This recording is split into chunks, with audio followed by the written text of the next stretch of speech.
Thank you, Dr. Kamer and the CSU Coast team. Today, we're excited to give you a brief overview of our project focusing on sea level rise, beach management, coastal access, and environmental justice, funded by CSU Coast and California Sea Grant. So Peter Douglas, the former executive director of the California Coastal Commission, once said that the coast is never saved, the coast is always being saved. And with this project, we are working to understand for whom is it being saved and for how long. And our objective here is to help coastal decision makers ensure that the value and vulnerability of our coasts can be managed to support equitable and sustainable coastal access for all of California's diverse and growing population in a higher sea level future. My name is Dan Reineman. I'm on the faculty in the Environmental Science and Resource Management program at Cal State Channel Islands, here with Kiki Patsch. And we're joined in this project by co-PIs Phil King and Nina Roberts from San Francisco State, and Dr. Charles Lester from the Ocean and Coastal Policy Center at UCSB. By way of background, 1 out of every 15 Americans live in one of California's 15 Pacific Coast counties, as well as over half our state's population. But our data show that Californians living close to the coast are not representative of our state's diversity. For example, within 2 miles of a coastal access point live about half as many Hispanics and Latinos compared to the state average, and even fewer Black and Native Americans. Communities of color and underserved communities have to travel much further to use and enjoy our coast.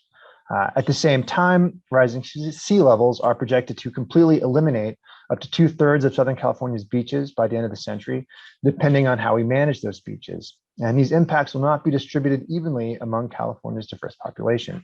So sustaining beaches and equitable, meaningful access to them requires coordinated efforts from managers and stakeholders, combined with knowledge of beach resilience and data on how beach management affects beach value and vulnerability, beach access and visitation. In our pilot study for San Diego County, for example, we found that 3 feet of sea level rise will eliminate roughly half of all lifeguard towers, about 1/4 of picnic areas, and 15% of restrooms at coastal access sites. And these losses are especially significant for non-local and underserved communities who live further from the coast and then therefore rely on these amenities to make their coastal visits possible. Our project brings together a multidisciplinary research team to focus on the ecological, physical, economic, and social utility of Southern California's beaches, with a focus on equitable access for all and environmental justice issues related to coastal management.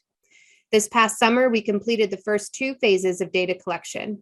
Using undergraduate student research assistants, we collected ecological, physical, and recreational data at 44 target beaches in Santa Barbara, Ventura, and Los Angeles counties. We will use this data to generate indices or grades of the current beach conditions in these 3 general categories as part of our beach sustainability assessment. In addition, our student research assistants conducted in-person intercept surveys about beach visitation, spending, and access with over 1,800 beachgoers at 24 beaches in Ventura and Santa Barbara counties. Here we have some preliminary data indicating that 88% of the households surveyed are from California, with nearly half residing in Santa Barbara and Ventura counties. In subsequent phases, we will draw on the survey data to design and conduct focus group interviews with underserved communities, as well as organize a large-scale phone survey in order to tease apart the factors that encourage, enable, or else inhibit access to our coast. Access, use, and economic value of California's beaches are predicated on healthy, sustainable beaches, and these rely on either natural, uninterrupted flows of sand throughout their sand shed and littoral cells, or else effective, consistent interventions like beach nourishment. When and where will such interventions be most effective? How can they be designed to increase and sustain equitable access to the coast? These questions and data to address them will be knit together with a comprehensive policy analysis in an integrated coastal management framework informed by an advisory group comprising managers and stakeholders from state, local, and non-governmental organizations. The data will help us identify which management strategies in which specific locations can best promote equitable, meaningful coastal access to sustainable beaches.